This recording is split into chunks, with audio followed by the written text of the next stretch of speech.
네, 오늘 하나님께서 우리에게 주신 말씀은 사무엘하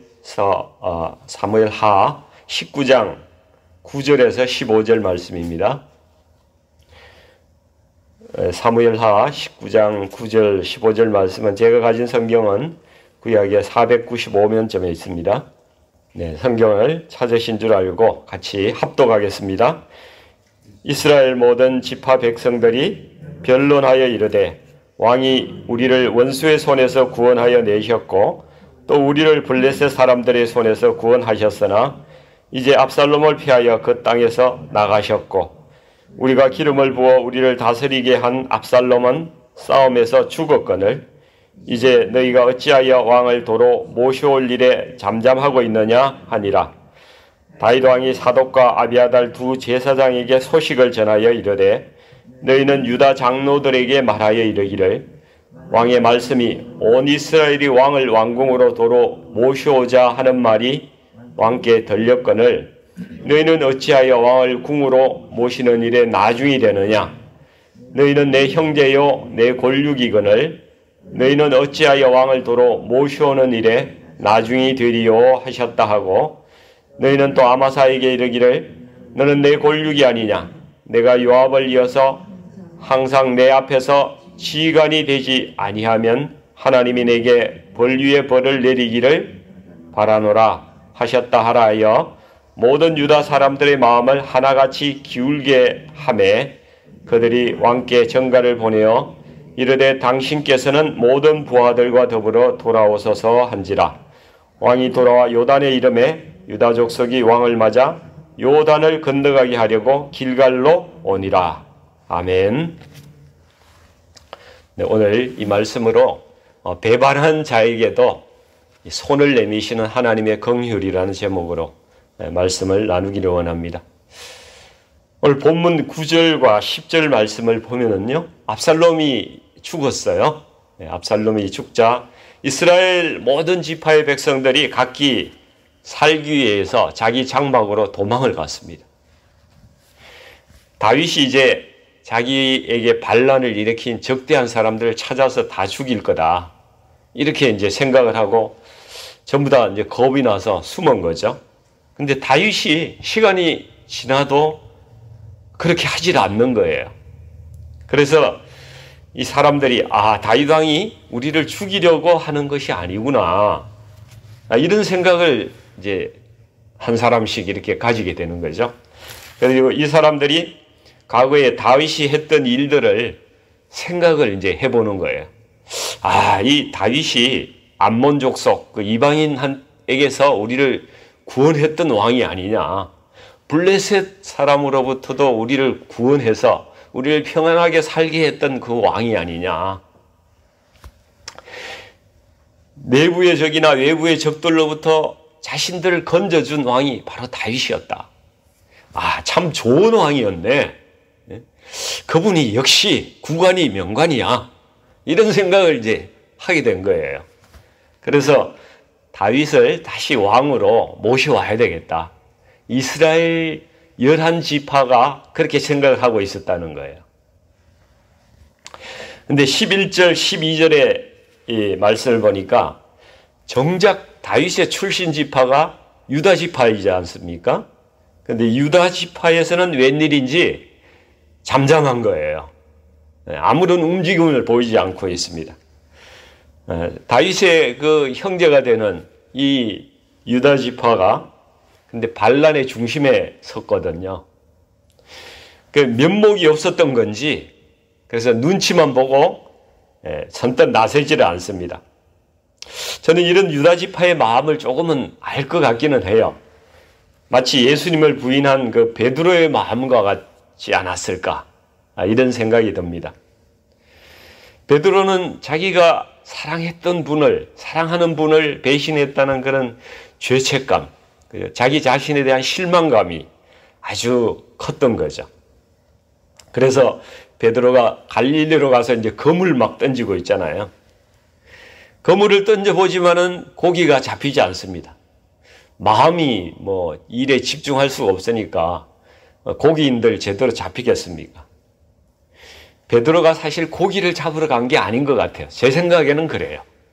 그냥 자기가 괴로운 마음을 잊어보려고 마음에도 없는 엉뚱한 일에 자신의 에너지를 다 쏟아붓고 있었던 거죠. 그러니까 이 빈 그물은 바로 베드로의 그 텅 빈 마음과 같은 것입니다. 텅 빈 그의 마음이 이 죄책감과 그 어떤 그 통곡하고 싶은 그런 마음으로 그렇게 고기를 잡고 있었던 것이죠. 솔직히 뭐 상처를 입은 걸로 따지자면은 베드로가 상처를 입은 게 아니라 사랑하는 그 제자 3년 동안이나 애지중지하고 모든 것을 가르쳤던 제자의 그 배신이 주님으로 하여금 더 마음이 아프고 상처를 받아야 마땅하지 않겠습니까? 그러나 주님께서는 갈릴리 호숫가로 베드로를 찾아가십니다. 그리고 거기에서 화해의 손, 치유의 손을 내미시는 분이 바로 우리 주님이십니다. 유다 지파는요, 남편을 버리고 세상으로 가서 엄행한 고멜과 같은 그러한 존재가 된 거예요. 어쩌면은 우리와 비슷하지 않을까 이런 생각도 듭니다. 하나님께서 너무나 사랑하시는 성도가 주님보다 더 좋은 왕이 있다고, 그 왕이 있을 것 같아서 세상으로 나아간 거예요. 탕자 같은 사람이죠. 아버지의 사랑을 뿌리치고 자기 마음대로 자유롭게 살고 싶어서 떠났던 그 탕자 아들과 같은 그러한 마음이 지금 유다 지파에 있는 것입니다. 디모데후서 3장에 보면은 말세에 대한 말씀이 있어요. 이때는 세상을 사랑하는 성도들이 많아지고요, 고통하는 때가 올 것이라고 성경은 말씀하고 있습니다. 이 디모데후서 3장 1절에서 5절 말씀을 제가 조금 길지만은 제가 한번 읽어보겠습니다. 이 시대를 참 잘 대변하고 있는 말씀이에요. 내가 이것을 알라. 말세에 고통하는 때가 이르리니 사람들은 자기를 사랑하며 돈을 사랑하며 자긍하며 교만하며 회방하며 부모를 거역하며 감사치 아니하며 거룩하지 아니하며 무정하며 원통함을 풀지 아니하며 참소하며 절제하지 못하며 사나우며 선한 것을 좋아 아니하며 배반하며 팔며 조급하며 자고하며 쾌락을 사랑하기를 하나님 사랑하는 것보다 더하며 경건의 모양은 있으나 경건의 능력은 부인하는 자니 이 같은 자에게서 내가 돌아서라. 이 말씀 가운데 사람들이 하나님보다 더 사랑하는 세 가지를 언급하고 있죠.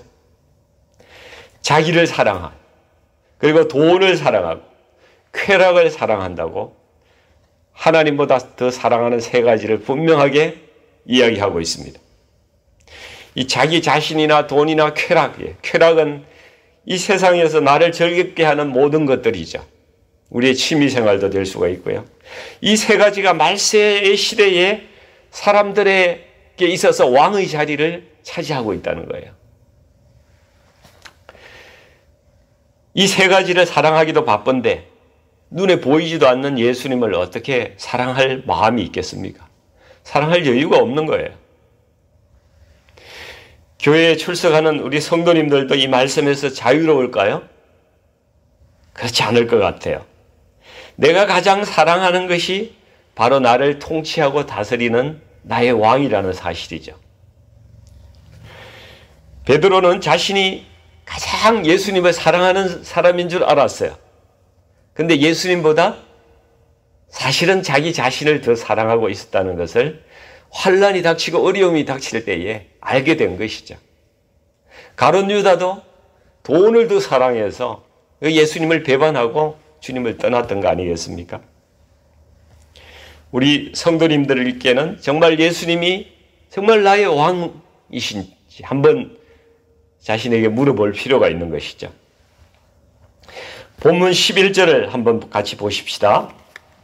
다윗이 유다 지파에게 이렇게 이야기합니다. 같이 읽어보겠습니다. 다윗 왕이 사독과 아비아달 두 제사장에게 소식을 전하여 이르되 너희는 유다 장로들에게 말하여 이르기를 왕의 말씀이 온 이스라엘이 왕을 왕궁으로 도로 모셔오자 하는 말이 왕께 들렸거늘 너희는 어찌하여 왕을 궁으로 모시는 일에 나중이 되느냐. 네, 이 유다 지파는요 다윗의 형제들인데 반역의 중심에 섰잖아요. 그러니까 다윗 입장에서는 인간적으로 보면은 가까운 형제 같은 이 지파가 자기를 배신한 데 대해서 얼마나 화가 나고 또 마음에 상처가 되는 일이겠습니까? 그런데 다윗은 이 다른 이스라엘 지파 11지파 사람들하고 그 사람들은 같이 빨리 왕궁으로 모셔가자고 지금 막 그러고 있거든요. 근데 그 사람들하고 같이 왕궁으로 돌아가기보다는 유다 지파가 먼저 나서서 자신을 왕궁으로 귀환할 수 있도록 그렇게 좀 너희가 나서 달라고 다윗이 이야기를 하고 있는 거예요. 제사장을 통해서 유다 장로한테 가서 이야기를 그렇게 좀 해라. 유다 지파들한테. 만약 다윗이 이스라엘 다른 지파하고 함께 왕궁에 복귀해버리면은 어떻게 되겠습니까? 그렇게 되면 유다 지파는 이 회개하고 회복할 기회가 없는 거예요. 다윗의 위대한 점은 바로 이런 것입니다. 자기를 배신하고 죽이려 했던 사람들까지도 회복할 수 있는 기회를 준다는 것이죠. 세상을 사랑해서 떠나갔던 자들에게도 끝까지 자비와 긍휼을 베푸시고 손길을 내미시면서 너희 나한테 빨리 돌아와라. 돌아와라. 내 자녀들아. 이렇게 말씀하시는 우리 하나님의 모습을 이 다윗을 통해서 우리가 발견할 수가 있는 것이죠. 너희가 먼저 나에게 와서 나를 너희의 왕으로 삼아주지 않겠니? 다윗이 이렇게 할 수 있는 힘은 어디에서 오는 것이겠습니까? 자신이 먼저 은혜를 입은 자이기 때문에 가능한 것이죠. 하나님으로부터 큰 죄를 용서받은 다윗이 바로 유다 지파가 자기에게 지은 죄는 사실 그거 아무것도 아니다 이렇게 생각할 수가 있는 거예요. 다윗은 그러한 죄를 탕감받은 그 기쁨이 너무나 크기 때문에 자기에 대해 잘못한 것은 바로 용서할 수 있는 그런 아량과 관용을 다윗이 가지게 된 것이죠. 이것이 다윗의 그 위대함이고 또 힘입니다. 우리 주님께서 이 세상에서 가장 크게 관심을 두는 것이 바로 용서함. 그 용서함을 통해서 이루어지는 성도들의 화해, 또 주님과의 화해. 이것을 가장 크게 관심을 두고 계시다는 사실이죠. 우리가 용서받은 자이라면은 내 이웃이 내게 범한 그 조그만 잘못은 내가 용서해야 한다는 것입니다. 그것을 오늘 여기에서 말씀하고 있는 것입니다. 아멘? 네. 11절 후단의 말씀을 보겠습니다. 가장 마지막에 보면 너희는 어찌하여 왕을 궁으로 모시는 일에 나중이 되느냐 이렇게 말씀하고 있죠. 예수님께서 우리에게 말씀하세요. 나는 너희들의 죄를 용서하기 위해서 십자가 지고 피 흘렸는데 너희는 왜 나를 왕으로 맞아들이기를 지체하고 지금 머뭇거리고 있느냐. 유다 지파와 같이 다윗을 왕으로 맞이하기를 주저하고 있는 그러한 우리에게 주시는 주님의 말씀입니다. 사실 예수님께서는요, 혼자 세계 복음화 다 할 수가 있어요. 이슬람에 전도하실 수 있어요. 정말 어려운 데는 주님께서 특별한 기적을 보이심으로써 이슬람을 지금 전도하시는 일들이 많이 나타나고 있거든요. 그리고 유대인들에게도 복음을 전할 수도 있으세요. 세계 복음화를 혼자 이루시고 그리고 재림하셔서 세상 심판하고 세상의 끝날을 가져올 수가 있으세요. 그런데 그렇게 주님께서 하지 않으시고 유다 지파와 같이 죄짓고 면목 없는 우리에게 내가 너희들의 왕이 되어서 함께 할 테니까 너희가 나와 함께 하자. 내가 너를 통해서 하나님의 사랑을 전하고 복음을 전하고 함께 일하기를 원한다고 그렇게 우리에게 손을 내밀고 계신 것이죠. 주님께서는 끝까지 우리에게 기회를 주시고 자비와 긍휼을 베푸시고 있는 그러한 분이십니다. 그래서 계시록 3장 19절 20절에 보면은 이런 말씀이 있습니다. 물은 내가 사랑하는 자를 책망하여 징계하노니 그러므로 내가 열심을 내라. 회개하라. 볼지어다 내가 문 밖에 서서 두드리노니 누구든지 내 음성을 듣고 문을 열면 내가 그에게로 들어가 그와 더불어 먹고 그는 나와 더불어 먹으리라. 이렇게 말씀하고 있습니다. 우리는 예수님의 음성을 듣고 마음의 문을 열고, 그렇죠? 예수님을 나의 왕으로, 나의 인도자로, 주인으로 속히, 그렇죠? 지체 없이 왕으로 모셔드려야 하는 것입니다. 우리 13절에 보면은 아마사라는 사람이 나옵니다. 이 아마사는 너는 내 골육이 아니냐 이렇게 이야기합니다. 이 압살롬이 자신의 군대 장관으로 삼았던 사람이에요. 압살롬의 군대 장관이라고요. 이 아마사는 어떤 사람인가 하면은 다윗의 또 다른 누이 아비가일이라는 그 누이가 있어요. 그 누이의 아들이에요. 그러니까 요압하고는 이종 사촌이지, 이모 아들인 거예요. 다윗은 압살롬 편에 서서 자신을 죽이려 했던 이 아마사를 용서하고 포용하고 있는 것이죠. 그래서 다윗이 그 유다 지파를 용서하고 포용한다는 상징으로 이 약속을 하는 것이 이 아마사에 대한 약속인데, 장차 요압을 이어서 너를 이 나의 군 지휘관으로 삼겠다 이렇게 이야기를 하고 있는 거예요. 근데 이것이 나중에 요압의 큰 불만을 사게 돼요. 요압이 이것을 시기해서 나중에 결국 아마사를 요압이 죽입니다. 다시 새로운 비극이 생긴데요. 다윗이 자기를 위해 충성한 요압 같은 장군을 두고 이게 자신을 대적한 인물을 포용하고 중용하고 이렇게 하는 것이 경솔했다. 혹은 무작정 관용을 해가지고 새로운 문제를 일으켰다. 이렇게 보는 사람들도 많이 있습니다. 인간적인 관점에서는 우리 눈에는 그렇게 보일 수가 있습니다. 이 생명의 삶 말씀에도 그렇게 되어 있더라고요. 그렇지만은 성경은 우리에게 세상 사람들이 이해할 수 없는, 이해하기 어려운 하나님의 나라의 원리를 우리에게 말씀해 주고자 하는 거예요. 세상은 능력과 공로에 따라서 잘하고 못하는 데에 따라서 상과 벌을 주는 곳입니다. 그렇지만 하나님의 나라는 그런 나라가 아니라는 거예요. 그것을 우리가 좀 알아야 합니다. 마태복음 20장에 보면은 천국은 이른 아침에 포도원에 들여보낸 품꾼에게, 그렇죠? 새벽 6시에 들어간 사람, 9시에 들어간 사람, 12시에 들어간 사람, 오후 3시에 들어간 사람, 오후 5시에 들어가서 일한 사람, 그 사람들에게 다 똑같은 품삯을 준다는 말씀이 있지 않습니까? 세상의 이치로는 이거 불공정한 거예요. 이해가 안 가는 처사입니다.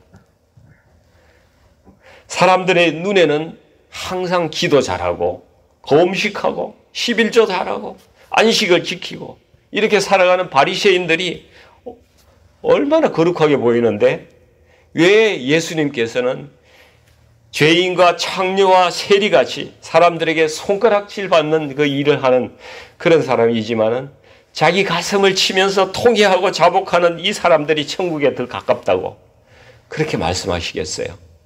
하나님의 나라는 우리가 생각하는 나라와는 다른 거예요. 하나님의 나라는 누가 더 잘 되느냐, 누가 더 복을 받느냐, 이걸 비교하는 경쟁터가 아닙니다. 남이 더 잘 되는 것을 부러워하고 질투하는 그런 나라가 아니라는 것입니다. 세상은 여기 요압 장군처럼 경쟁자를 쳐부수고 공을 세우고 반란군을 제압하고 이런 사람들이 높임을 받는 것이 세상입니다. 그러나 하나님의 나라는 자기 잘못을 뉘우치고 하나님께서 내민 그 손을 붙잡고 하나님 앞으로 나아가는 이 아마사와 같은 이런 사람에게도 긍휼과 자비가 베풀어지는 것이 하나님의 나라라는 것입니다. 하나님께서는 자기의 부족함을 알고 하나님의 긍휼을 구하는 자를 사랑하십니다. 그리고 구원의 사랑으로 덮어주십니다.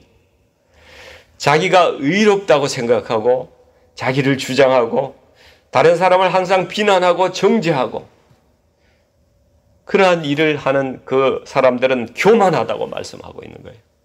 교만한 사람을 하나님께서 미워하십니다. 이런 사람들이 바리새인들이었잖아요. 우리가 결코 바리새인과 같은 자리에 서서는 안 된다는 것입니다. 저도 늘 하나님께 기도하는 것은 제가 바리새인과 같은 사람이 되지 않도록 해 주십시오. 저는 이렇게 기도합니다. 다른 사람의 부족함을 보고 정죄하거나 무시하는 마음이 들지 않게 해달라고 제가 기도하고 있는 거예요. 왜냐하면 제 마음속에 그러한 마음들이 가끔씩 올라오기 때문에 그걸 경험하고 있기 때문에 그렇습니다. 하나님께서 구원하시는 자는 결코 의롭고 잘났다고 생각하는 사람들이 아닙니다. 오히려 자기가 지옥에 가야 마땅합니다. 이렇게 시인하는 사람들, 그런 사람들을 하나님께서 긍휼히 여기고 구원하신다는 사실입니다. 14절 15절에 보니까 다윗의 긍휼과 이 자비의 감동을 받은 이 유다지파 사람들이 이제 다윗 왕을 맞으러 길갈까지 나오고 있습니다.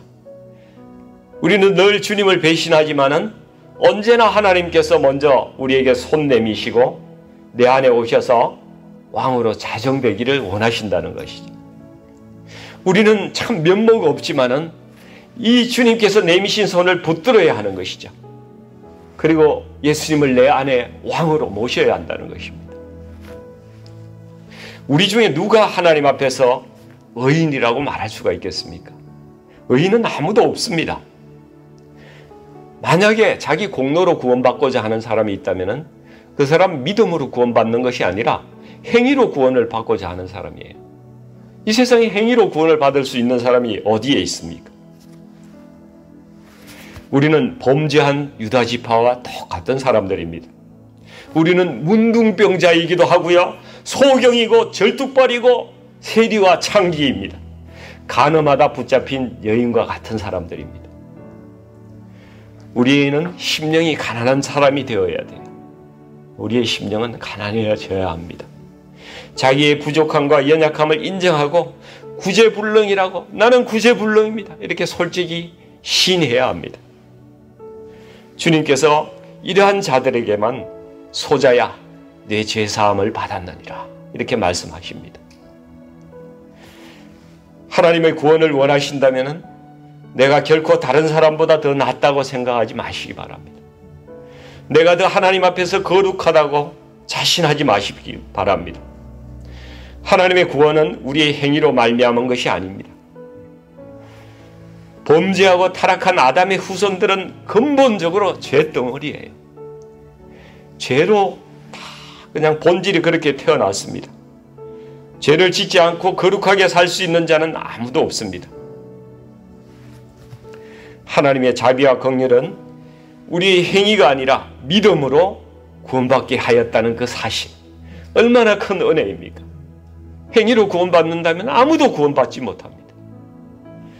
우리 교회 안에서도 우리가 우리의 행함을 가지고 자랑하는 분이 없기를 바랍니다. 내가 새벽기도 한다고 자랑하지 마세요. 11조 한다고 자랑하지 마세요. 내가 기도, 금식기도 한다고 자랑하지 마세요. 그 자랑거리 아닙니다. 우리가 서로에게 더 겸손하기를 원합니다. 항상 우리가 이렇게 말해야 돼요. 저의 잘못입니다. 제가 잘못했습니다. 그럼 그거 들은 사람은 아닙니다. 제가 더 부족했습니다. 저의 잘못입니다. 이런 마음과 입술이 우리의 일상이 되어야 합니다. 하나님 나라의 이 구원의 원리를 깊이 깨달으시고 우리가 주님 앞에 겸손히 서시는 우리 성도님 되시기를 오늘도 주님의 이름으로 간절히 축원드립니다. 예, 같이 기도하겠습니다. 아버지 하나님, 범죄한 유다지파와 같은 아버지 하나님, 저희들을 하나님께서 사랑하여 주시고 또 우리에게 구원의 손길을 내밀어 주셔서 아버지 하나님 감사와 찬양을 올려드립니다. 아버지, 죄를 범한 우리를 그냥 버려두실 수도 있었을 텐데 하나님께서 끝까지 은혜와 자비를 베풀어 주셔서 아버지 하나님 너무나 감사합니다. 우리 자신을 사랑하고 돈을 사랑하고 쾌락을 사랑하는 이 마지막 때에 아버지 예수님을 더 사랑하는 그리스도인으로 저희가 살아가기를 원합니다. 우리 제사함의 은혜를 깊이 깨닫고 우리가 죄를 탕감받은 은혜 때문에 감격하고 주님 앞에 늘 나아가는 저희들 되기를 원합니다. 형님 아버지, 우리가 행한 선한 것들이 좀 있을지라도 그것을 나의 자랑이나 의로 삼지 않는 겸손한 심령 되게 하여 주시고 자기보다 남을 더 각각 더 낮게 여기고 주님 안에서 작은 자로 살아가고자 하는 아버지 겸손하고 가난한 심령으로 저희가 살아갈 수 있도록 하나님 저희를 고쳐주시고 역사하여 주시옵소서. 혹시 죄를 저희가 지었을 때에도 아버지 하나님 지은 죄에 갇혀서 스스로 정죄하고 갈등하고 눈치 보고 아버지 하나님 우울한 마음으로 살아가기보다는 매일 하나님께 나와 회개하고 하나님께서 내미신 그 회복의 손길과 은혜를 붙들고 주님을 다시 나의 왕으로 모셔드리는 아버지 하나님 그러한 회복이 있게 하여 주시고 예수님의 통치와 다스림에 따라서 살아가는 저희들 될 수 있도록 하나님 저희를 새롭게 하여 주시고 인도해 주시옵소서. 우리를 붙드시는 주님의 은혜 늘 감사하며 오늘도 주님 앞에 눈물로 기도하며 감사하며 예수님의 이름으로 기도하옵나이다. 아멘.